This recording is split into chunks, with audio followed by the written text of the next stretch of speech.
नमस्कार मित्रों, स्वागत है आप सभी का परिवार एजुकेशन के यूट्यूब चैनल पर। दोस्तों, एक बहन का कमेंट आया था कि रीट के अंदर जो है लैंग्वेज वाला क्या मैटर है और लैंग्वेज को जो है हम कैसे उसका चयन कर सकते हैं। प्रश्न को एक बार फिर सुन लीजिए आप। कमेंट था उनका कि रीट के अंदर जो है ये भाषा जो होती है ना, लैंग्वेज फर्स्ट और लैंग्वेज सेकंड, इसका चयन हमें किस प्रकार से करना है और ये जो भाषा होती है वो हमें किस प्रकार से लेनी है। ठीक है, यानी कि फ़र्स्ट लैंग्वेज कौन सी रखनी है, सेकंड लैंग्वेज हम कौन सी ले सकते हैं और क्या इनका ग्रेजुएशन में होना ज़रूरी है। तो ये कुछ कमेंट था उनका और मैं मानता हूँ कि ये कमेंट सिर्फ उस बहन का नहीं हो सकता है, और भी कई सारे अभ्यर्थी हैं जो कि वर्तमान में रीट की तैयारी कर रहे हैं या जो पहली बार रीट का एग्ज़ाम दे रहे हैं, उनका भी ये प्रश्न हो सकता है। और ज़ाहिर-सी बात है कि आप पहली बार एग्ज़ाम दे रहे हैं तो आपके मन में कई सारे ऐसे प्रश्न होंगे, जिनमें से ये एक प्रश्न होगा कि इसमें जो भाषा होती हैं वो हमें किस प्रकार से उसका चयन करना है। उसका क्या मैटर होता है, वो एक बार आप समझ लीजिए। देखिए दोस्तों, बात कर रहे हैं हम रीट की। रीट के अंदर जो है लैंग्वेज होती है ना, वो 2 लैंग्वेज को लेकर आज हम बात कर रहे हैं। सबसे पहले आप समझ लीजिए कि रीट है क्या? तो रीट जो है वो एक पात्रता एग्ज़ाम है। 2018 और 2015 की बात करें तो उस टाइम जो है इसको एक सीधा एग्ज़ाम माना गया था, यानी कि आपको तृतीय श्रेणी अध्यापक बनना था, तो सीधा आप रीट का एग्ज़ाम देते और सीधे ही आप जो है अध्यापक बन जाते। और अब जो है इसके अंदर कुछ चेंजेस किए गए हैं, जिसमें रीट जो है वो एक पात्रता एग्ज़ाम है, यानी कि क्वालिफाइंग एग्ज़ाम है। और रीट के बाद में आप रीट अगर पास कर लेते हैं तो फिर आपको जो है मेंस का एग्ज़ाम देना पड़ता है। तो कुल मिला के ये एक क्वालिफाइंग एग्ज़ाम है, ये एक पात्रता एग्ज़ाम है और इसको आपको पास करना होता है।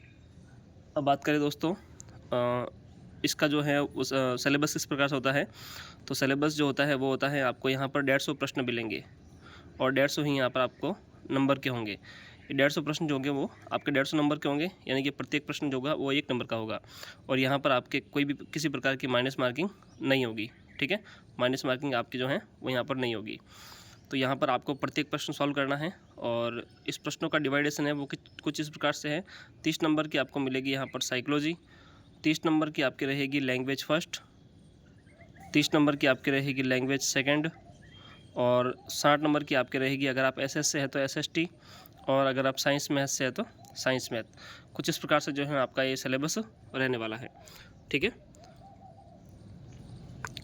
अब दोस्तों यहाँ पर जो मैटर आता है वो आता है साइकोलॉजी। सीधी सीधी बात है कि आपको साइकोलॉजी में जो है 30 नंबर की साइकोलॉजी आएगी और साइकोलॉजी आपको पढ़नी है। 60 नंबर की एसएसटी आएगी, आप एसएस से तो एसएस और साइंस मैथ से तो साइंस मैथ। यहाँ पर दोस्तों जो प्रश्न था वो ये था कि इन 2 लैंग्वेज का क्या मैटर है, यानी कि इन 2 लैंग्वेज का हमें चयन किस प्रकार से करना है। यहाँ पर दोस्तों आपको 3 लैंग्वेज मिलेगी। पहली मिलेगी आपको हिंदी, पहले आपको हिंदी मिलेगी, दूसरी आपको मिलेगी इंग्लिश, ठीक है, और तीसरी मिलेगी आपको संस्कृत। ठीक है, इन 3 लैंग्वेज में से आपको जो है 2 लैंग्वेज का चयन करना है। अब ये प्रश्न था कि ये जो लैंग्वेज है ये हमारे ग्रेजुएशन में होनी ज़रूरी है क्या? तो ये लैंग्वेज आपके ग्रेजुएशन में होना कोई ज़रूरी नहीं है। इसमें आपको 2 लैंग्वेज तो लेनी ही पड़ेगी, चाहे आप इंग्लिश लीजिए, चाहे आप हिंदी लीजिए, चाहे आप संस्कृत लीजिए, कोई भी लैंग्वेज आपको 2 यहाँ पर चयन करनी है। ठीक है, हिंदी, इंग्लिश और संस्कृत में से आपको 2 लैंग्वेज यहाँ पर लेनी पड़ेगी।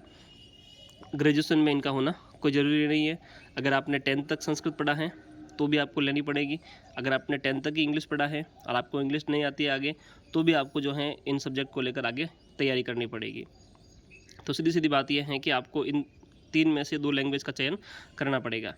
यहाँ पर दोस्तों 99% जो अभ्यर्थी हैं वो हिंदी को तो चूज़ करते ही हैं, क्योंकि इंग्लिश और संस्कृत जो है साथ में कोई नहीं लेता है। तो यहाँ पर पर्टिकुलर जो है एक लैंग्वेज हिंदी तो हर कोई लेता ही है, चाहे वो सेकंड लैंग्वेज के रूप में ले, चाहे वो फर्स्ट लैंग्वेज के रूप में ले। हिंदी तो लगभग जो है 99% अभ्यर्थी लेते हैं। पीछे बचते हैं 2 सब्जेक्ट, ये होता है इंग्लिश और संस्कृत।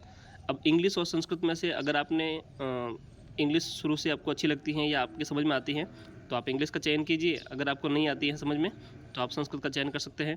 हिंदी और संस्कृत का जो ग्रामर है वो लगभग सिमिलर हैं, तो आपको जो है काफ़ी आसानी रहेगी इन चीज़ों को समझने में। तो हिंदी, इंग्लिश और संस्कृत, इन 3 में से आपको 2 लैंग्वेज लेनी पड़ेगी। अब वो कैसे लेंगे आप? मान लीजिए कि आपने फर्स्ट लैंग्वेज के अंदर हिंदी को ले लिया, ठीक है? फर्स्ट लैंग्वेज के अंदर आपने हिंदी को ले लिया, तो सेकंड में जो है आप संस्कृत का चयन कर सकते हैं। अगर आप मान लीजिए कि आपने फर्स्ट के अंदर जो है हिंदी को ले रखा है, तो आप सेकंड के अंदर जो है इंग्लिश को ले सकते हैं, अगर आपको इंग्लिश समझ में आती है तो। ठीक है, अगर आपके सब्जेक्ट जो है शुरू से इंग्लिश रहा है तो फर्स्ट लैंग्वेज के अंदर आप इंग्लिश ले सकते हैं, सेकंड लैंग्वेज के अंदर आप जो है हिंदी ले सकते हैं।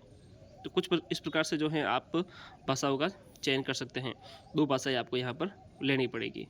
तो उम्मीद करता हूँ कि ये वीडियो आपको अच्छे से समझ में आ गया होगा और ये जो टॉपिक था, डाउट था आपका, वो अच्छे से आपका क्लियर हो गया होगा।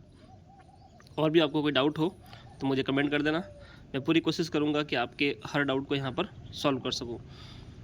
तो मिलते हैं दोस्तों एक नए वीडियो में। कोई भी आपका कमेंट हो तो मुझे कोई भी आपका डाउट हो तो मुझे कमेंट कर देना। मिलते हैं एक नए वीडियो में, तब तक के लिए धन्यवाद।